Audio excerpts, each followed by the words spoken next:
Hello everybody, what's up? EJK here. Sorry it's been a while that I have not been doing any videos lately, and I was just telling myself that I would do them soon, but that sounded like a huge excuse to me, and the last thing I want to do is to let this YouTube thing that I'm doing die out. So here is another game that I'm going to bring you guys a high-level analysis of a TvP between Taeja and Zest on IEM Shenzhen. These are being played live right now, actually. So I don't actually know how the games are going, but I do not want to make any more excuses and procrastinate any longer. So right off the bat, we see Taeja going for a gassed first build. There's a lot of things going on in my mind here. I don't know where to start, because first of all, if we take a look at the spawning positions, these positions, they're the close positions. So even though this is a very big macro map, the macro part of it is not going to matter at all, because once this little ramp gets opened up, then all hell breaks loose between the two players. But Taeja, he's going for a gas first build. This is a very Taeja-esque style. We've seen him do it in a lot of tournament plays, especially in best of X's. He'll pull this build out on 4-player maps. He always goes for a Widow Mine drop, and then he just transitions into his standard bio and hits a pretty strong 10-minute 30 timing with, I believe, like stim and +1 attack. So it doesn't, even though he's opening up gas first, it's a very economical build, and he doesn't fall too far behind from it because he adds his second and third racks almost immediately after he does the attack. So we see here Zest getting the very lucky scout. Luck will play a factor on these bigger 4-player maps. Oh, and about these positions, I would say that if this was to go into a macro game, that you would take this position as, or, well, that's obviously your main. This position is your natural. Well, that's obviously your natural too. But your third base would be over here rather than here. And then your fourth base would also be over here rather than here. I think this base is going to be a no man's land base for the Terran player. Maybe the Protoss will take that base. I think it depends on the Protoss build, but they definitely have a, they would have an easier time. Ooh, and we see here Taeja, he's mixing it up. I was just saying that Taeja was going to do a gas first opening and he was going to do Marine Widow Mine drop, but in fact he's going to be doing a Hellion Marine attack. And I really like this by Taeja because Zest was probably thinking the same thing that I was thinking. We both watched Taeja games a lot. He watched them to study Taeja. I watched him to study Taeja as well. So that's probably what's going through his mind right now. But Taeja took his guys off gas, and he's even going to show the 2 Hellions to look like he's playing aggressively. Oh, I guess he's not. Oh, okay, so he just checked the watchtower. Yeah, and he knows where Zest is. I guess he was just looking for a probe there. But he's basically tricking Zest into thinking it's a gas first build. But Zest's response to this is 2 more gates in a robotics facility, so looks like he's going to be putting on some heavy pressure. And usually if a Protoss is able to scout that you want gas first, regardless of what opener you're doing, it's most likely going to any good Protoss player will have their natural walled off, and they won't have any probes at their natural either, or I mean their main walled off, and they won't have anything at their natural. So you don't really expect the Hellions to do too much damage if this gets scouted. If you can deny the probe from seeing that your gas timing is super early, then you have a better chance of this not doing any damage if the Protoss isn't playing super safe and blindly countering it, just like a Terran would blindly put 6 Marines to stop an Oracle. We see here Taeja poking in. He forces the photon overcharge, which is good. What big reason that Zest does that is because he doesn't want Taeja to know what kind of units that he has. So right now Taeja doesn't know that this big stalker 3-gate stalker attack is on the way, and that photon overcharge, it doesn't even like it. Even though Zest is going to be aggressive, he still uses it anyways. You can also use a photon overcharge if you're going to be defensive as well. That's 99% of the reason why it's used actually as well, to be defensive.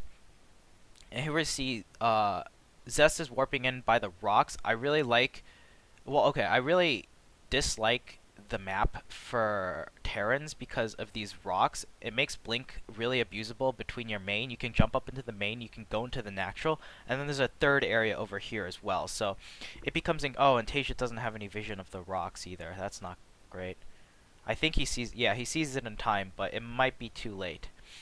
Uh, but yeah, so these rocks serve a really, really easy attack path for the Protoss player to open up early on for some 2-base aggression, and it can, like, you're still going to want to break them down eventually, but before they get broken down, like right now, Taeja probably would have taken 0 damage, but now he's taking significant damage because the rocks is there compared to if Zest went through the front. And right now Taeja is he's not putting all of his units in the bunker. He's trying to keep as many alive as possible. Zest is threatening to walk up his ramp right now.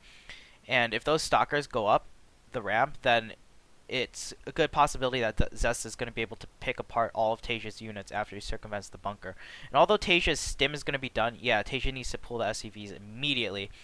And his stim's almost done. Zest is doing an incredible amount of damage, but Taeja is not out of this yet because Zest did stop probe production, and this is Zest's entire army. So Zest's army has basically gotten reset, and he's even warping in 3 more stalkers. I think that's the right move to do at this point. But he lost his entire army.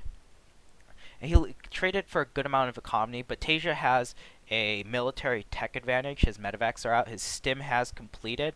So he does have the stronger army right now. So Zest really has to do a lot of damage. We can see he's already transitioning out of it by getting his 3rd and 4th gas. But behind the Zest has no tech available to him. He doesn't have... He has a robotics facility, but he doesn't have any additional gateways. He doesn't have a forge. He doesn't have a Twilight Council. And yeah, Taeja, this is okay for Taeja. He's not out of this game yet, as long as he doesn't lose that command center. He's in a rough spot, but at this point in the game, Zest does not have a very scary army. And, okay, oh my gosh, that's so annoying. Okay, and Taeja, he's going to be able to push this back. He should be able to push this back. He needs to focus fire the stalkers down.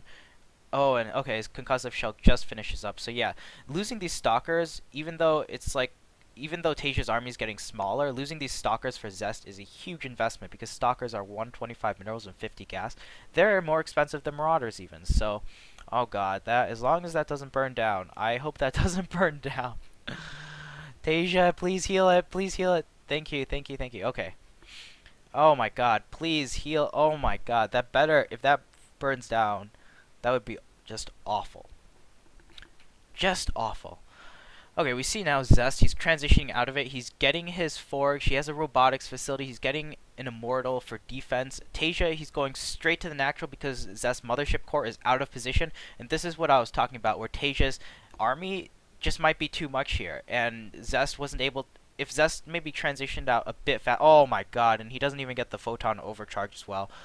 Zest is in a lot of trouble right now. I think he really needs to micro that immortal, and he doesn't. He should have pulled the probes back faster to micro that immortal and keep it alive and then target fire the marauder down, and he would have been able to hold. But now Zest is taking a significant amount of damage, and now it's his turn to try to stabilize. Taeja, he's already even building a third command center as well, so he's going to be transitioning out of this. He has Widow Mines. He's rallying units across the map. This Widow Mine, it might be able to kill the mothership core, and that's a good pick-off. And it looks like Zest is about to lose this game. Yeah, GG.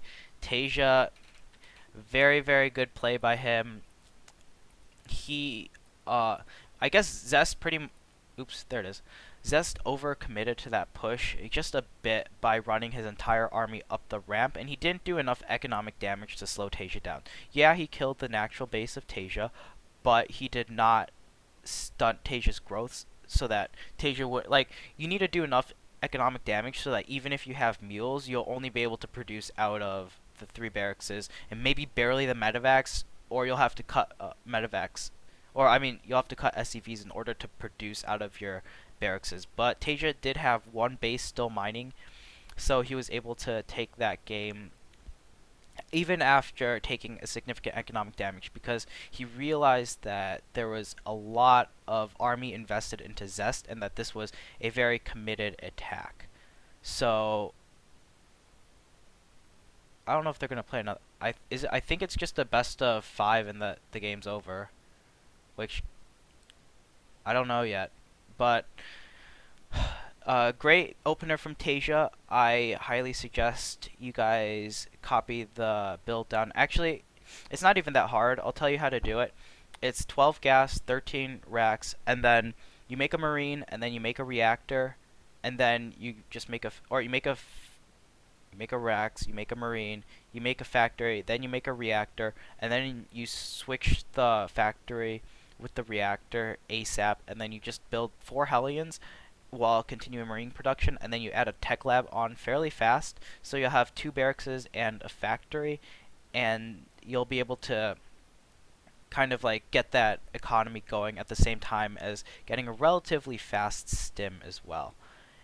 So yeah, that's hopefully it's a very quick game. I'll be looking for more games to do in the future. There's the last WCS qualifier, the wild card is happening tomorrow. I think I'm gonna try to get another video in this weekend, and then hopefully I'll be back to my 1 video a day within next week. So look forward to more Terran videos. This season, I said season 2 because I wanted to do something different. I wanted to use a lot of player streams and look at their games from the player perspective. But since there's a lot of major tourneys going on, people like Innovation haven't been streaming as much as I'd wanted them. So I kind of ran out of content. So I think I'm just gonna go back to doing just tournament games and other interesting kind of games. But every once in a while, if I do see a good game on a stream, then I'll go look back in the VOD and then I'll rip it off and then I'll comment on that and analyze it. If you guys have any recent games that you want me to go over, just leave a link down below of the game and what your question is about it, and I'll get a video about it up as soon as I can. Alright, see you guys later and hopefully soon. Ciao.